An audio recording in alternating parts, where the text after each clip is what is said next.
మళ్ళీ మాట్లాడతాను, గట్టిగా చాలా విషయాలు మాట్లాడతాను. ఈరోజు 2 విషయాలు చెప్తాను. మీ అందరి ముందు భీమ్స్ అనేవాడు ఒక పాటల రచయితగా ప్రయాణం మొదలుపెట్టి సంగీత దర్శకుడిగా సినిమా రంగంలోకి రావడానికి మొట్టమొదటి కారణం సంగీత దర్శకుడిని చేసిన నా హీరో, మనందరి హీరో అల్ల నరేష్ సార్.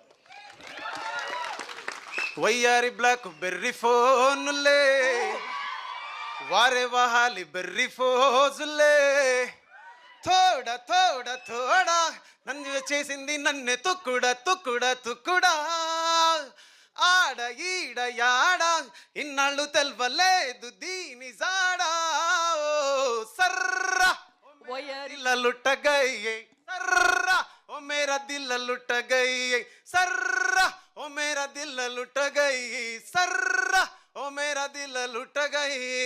ఈ పాట ఎంతమంది తెలుసు? We all know it.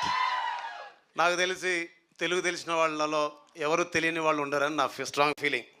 So దాంతో ఒక బ్లాక్ బస్టర్ హిట్ ఇచ్చి ఆ సినిమాతోటి నన్ను సక్సెస్ఫుల్గా ముందుకు పంపించారు సార్.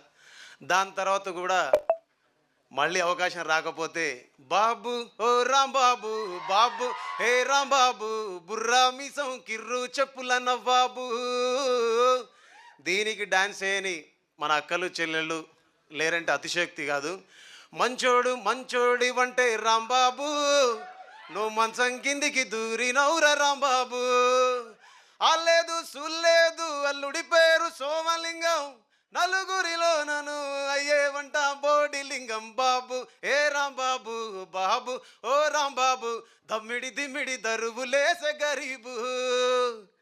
దాని తర్వాత చాలా సంవత్సరాలు అలా కంటిన్యూ చేస్తూ చేస్తూ చేస్తూ చివరికి